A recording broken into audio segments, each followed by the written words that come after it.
নমস্কার। আজকের এই ভিডিওতে আমরা প্ল্যাগারিজম কি তা নিয়ে সংক্ষেপে আলোচনা করার চেষ্টা করব। প্ল্যাগারিজম বিষয়টা ভীষণ গুরুত্বপূর্ণ তাদের জন্য যারা এনইপি 2020 আন্ডারে আন্ডার গ্র্যাজুয়েট কোর্স করছে, যারা পোস্ট গ্র্যাজুয়েট কোর্স করছে এবং যারা পিএইচডির সাথে যুক্ত অর্থাৎ রিসার্চের কাজ করছে। কারণ ডিসার্টেশন বা রিসার্চ পেপার লেখার সময় কি কি বিষয়ে সতর্ক থাকতে হবে এবং লেখাটি কতখানি মৌলিক বা স্বতন্ত্র সেটা নিয়ে এখনকার সময়ে অনেকগুলি ডিটেকশন টুল ক্রিয়েট করা হয়েছে এবং ইউজিসি ভারতবর্ষের বিভিন্ন বিশ্ববিদ্যালয়ে সেই ডিটেকশন টুলগুলি লাগু করার সিদ্ধান্ত নিয়েছেন। ফলে অনেক দিন ধরেই কোনো রিসার্চ পেপার বা ডিসার্টেশন মৌলিক কিনা বা স্বতন্ত্রভাবে কতখানি লেখাটি লেখা হয়েছে বা অন্য কারোর লেখা ধার করে লেখা হয়েছে কিনা এই বিষয়টি দেখার জন্য সফটওয়্যারের ইউজ করা হচ্ছে।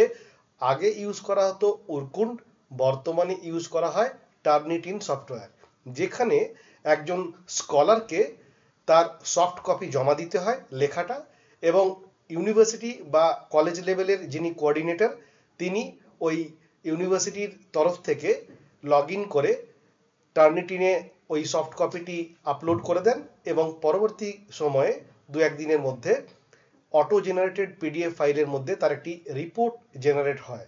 তাতে বোঝা যায় যে মূল লেখাটি কতখানি কপি পেস্ট করা হয়েছে বা লেখাটি মৌলিক কিনা।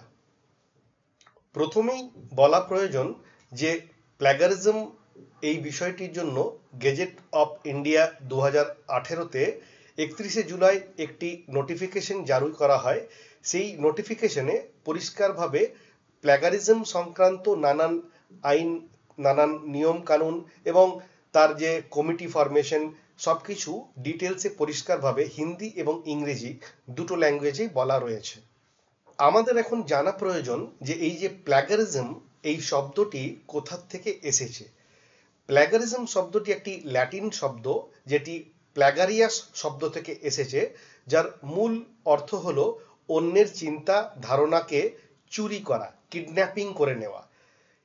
এই শব্দটি প্রথম ব্যবহার করেছিলেন রোমান কবি মার্শাল এবং পরবর্তীকালে 1620 খ্রিস্টাব্দ থেকে এই বিষয়টি অফিসিয়ালি দেখা শুরু হয় যে একে অপরের লেখা চুরি করে বা চিন্তাকে চুরি করে অনেকেই নতুন লেখা লিখছেন এবং তৈরি করছেন এবং নিজের বলে মার্কেটে চালাতে চাইছেন, যা কোনোভাবেই গ্রহণযোগ্য নয় এবং এটি একটি অপরাধমূলক কাজ। প্রথমেই আমাদের জানা দরকার যে প্ল্যাগারিজম ব্যাপারটা আসলে কি। আমরা জানি যে metadata, artificial intelligence, chat GPT এই যে যুগটা, এই যুগে অনেক ছাত্রছাত্রী নিজের কাজ বার করার জন্য স্টাডি মেটেরিয়াল বা রিসার্চ মেটেরিয়াল ইন্টারনেট থেকে কপি পেস্ট করে নিজের রিসার্চ পেপারের সাথে অ্যাড করে দিচ্ছে এবং যাদের একটু সামান্য টেকনিক্যাল জ্ঞান রয়েছে তারা অন্যের আপলোড করা পিডিএফ ফাইলকে ক্র্যাক করে তার মধ্যে থেকে নিজের রিসার্চ পেপার সংক্রান্ত যে রেলিভেন্ট মেটেরিয়াল সেটাও কপি পেস্ট করে তুলে এবং নিজের বলে চালিয়ে দিচ্ছে। এই যে কাজটা, এটাতে দীর্ঘকাল ধরে আমাদের সকলকেই সাহায্য করেছে গুগলের মতো যে সার্চ ইঞ্জিন সেগুলি, কিন্তু রিসার্চ এথিক্সের ক্ষেত্রে এটি কিন্তু একটি অত্যন্ত অপরাধমূলক কাজ। কারণ আমাদের সবাইকেই মনে রাখতে হবে যে ইন্টারনেট থেকে যে কপি আমরা তুলছি বা কপি করে পেস্ট করছি সেটা কিন্তু অন্যের ক্রিয়েটিভ রাইটিং বা রিসার্চ ওয়ার্ক। তাই সঠিকভাবে তার অনুমতি না নিয়ে বা তাকে না জানিয়ে বা সঠিক পদ্ধতি মেনে ঋণ স্বীকার না করলে এবং সেটাকে নিজের লেখা বলে চালিয়ে দিলে সেটা কিন্তু একটি অপরাধমূলক কাজের মধ্যে পড়ে। এই যে কাজটা, এটা কিন্তু একটা একাডেমিক ডিসঅনেস্টি এবং পুয়ার ইন্টেলেক্ট, যে কারণে কপি পেস্ট করে যারা কাজ চালাচ্ছেন তারা আসলে অন্যের চিন্তাকে চুরি করে খুব কম সময়ে নিজের কাজ হাসিল করতে চাইছে। এ কারণেই ইউনিভার্সিটি গ্র্যান্ট কমিশন যে টুলগুলোর কথা বললাম সেগুলি অ্যাকসেপ্ট করে বিভিন্ন বিশ্ববিদ্যালয়ে সারা ভারতবর্ষে চালু করিয়েছেন। ইনস্টিটিউশনের তরফের যে প্রতিনিধি তিনি যেহেতু কোঅর্ডিনেটর হিসেবে কাজ করেন, তাই রিসার্চারের যে সফট কপি সেটা আমি আগেও বললাম, সেটা উনি আপলোড করে ডকুমেন্টটাকে যাচাই করেন অনলাইন। যাই হোক, যখন প্ল্যাগারিজম চেক করা হয় তার মধ্যে কি কি বিষয় ধরা হয় না, চেকিং এর সময় কি কি বিষয় এক্সক্লুডেড থাকে, এটা আমাদের জানার প্রয়োজন।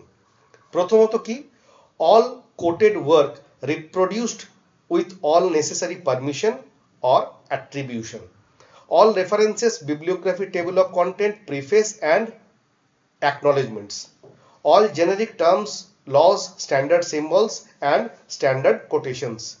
এছাড়াও 14টি শব্দ বিশিষ্ট কোনো কমন নলেজ বা বিশেষ কোনো টার্মকেও এর থেকে এক্সক্লুড করা হয়। জন্য একজন ছাত্র বা ছাত্রীকে নিজের মতো করে চিন্তা করতে শিখতে হবে, অর্থাৎ ভাবা প্র্যাকটিস করতে হবে। সব সময় চেষ্টা করতে হবে যে অন্যের মেটেরিয়ালকে সরাসরি টুকে না দিয়ে নিজের মৌলিক চিন্তা চেতনাকে ডেভেলপ করার জন্য নিরন্তর প্র্যাকটিস করা।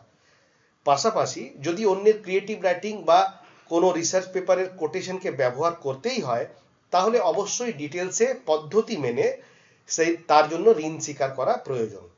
দ্য গেজেট অফ ইন্ডিয়ার নোটিফিকেশন অনুযায়ী রিসার্চ গাইডকে এই বিষয়ের ডিক্লারেশন সার্টিফিকেট দিয়ে যেহেতু সই করতে হয়, তাই মনে রাখতে হবে যে এই বিষয়ে ছাত্র এবং সুপারভাইজার উভয়েরই সমান জবাবদিহি থাকে। বিষয়টি সম্পর্কে আরো ডিটেলস জানতে হলে plagiarism.org এই ওয়েবসাইটে গিয়ে আপনারা সবাই দেখতে পারেন। এখানে আরো একটা কথা স্পষ্টভাবে সকলকে জানানো প্রয়োজন যে একজন রিসার্চ স্কলারের দেওয়া যে লেখা প্ল্যাগারিজম টেস্ট হয়, তা যদি 10%-এর নিচে থাকে বা 10% পর্যন্ত থাকে, তাহলে কোনো প্রকার পানিশমেন্ট হয় না বা রিরাইট করে লেখা সাবমিট করে দিতে হয় না। কিন্তু যদি 10% থেকে 40% সিমিলারিটি পাওয়া যায়, তাহলে সেটা লেভেল 1 ক্রাইম বলে ধরা হয়। যদি 40% থেকে 60% লেখার মধ্যে সিমিলারিটি থাকে, তাহলে সেটা লেভেল 2 ক্রাইম বলে ধরা হয়। এবং যদি সেটা 60%-এর বেশি হয়, তাহলে কিন্তু সেটা লেভেল 3 ক্রাইম বলে ধরা হয়। এই যে লেভেল 3 ক্রাইম, এটা কিন্তু সিভিয়ার, এবং লেখার সিমিলারিটি যদি বারে বারে রিপিট হয়, তাহলে কিন্তু সেটা অনেক বেশি পানিশমেন্ট যোগ্য হয়ে পড়ে। পাশাপাশি মাথায় রাখতে হবে যে একটা লেখা যখন প্ল্যাগারিজমের মাধ্যমে ধরা পড়ে যে সেটা 10%-এর বেশি সিমিলারিটি রয়েছে, তখন সেটা পুনরায় রিরাইট করে সাবমিট করতে হয়, এবং তার জন্য একটা নির্দিষ্ট টাইম ফ্রেম থাকে। কখনো সেটা 6 মাস, কখনো সেটা 1 বছর, নির্ভর করে যে কতটা সিমিলারিটি লেখার মধ্যে পাওয়া গেছে। ইউনিভার্সিটি গ্র্যান্ট কমিশনের উদ্দেশ্য হলো যাতে দেশব্যাপী কোয়ালিটি রিসার্চ পেপারের পরিমাণ বাড়ে এবং আগামী দিনে আমরা আরো ভালো রিসার্চ পেপার হাতে পাই। আশা করি তাদের এই উদ্দেশ্য সফল হবে এবং তাদের এই যে পলিসি ডিসিশন এবং বিভিন্ন টুলের ব্যবহার, তার মধ্য দিয়ে হয়তো অনেকটা উন্নত মানের রিসার্চ পেপার। নিজে একবার গেজেট অফ ইন্ডিয়ার নোটিফিকেশনটা অবশ্যই পড়বেন, যাতে পরিষ্কার ডিটেলসটা নিজের মাথার মধ্যে ঢুকে যায়। এবং এই বিষয়ে লেখার সময় অবশ্যই সতর্ক থাকবেন, যাতে লেখার একেবারে শেষে গিয়ে কোনো এমন বড় কিছু ধরা না পড়ে যাতে অনেক বেশি সময় নষ্ট হয়। পরের ভিডিওতে আমরা অন্য বিষয় নিয়ে আলোচনা করব। নমস্কার।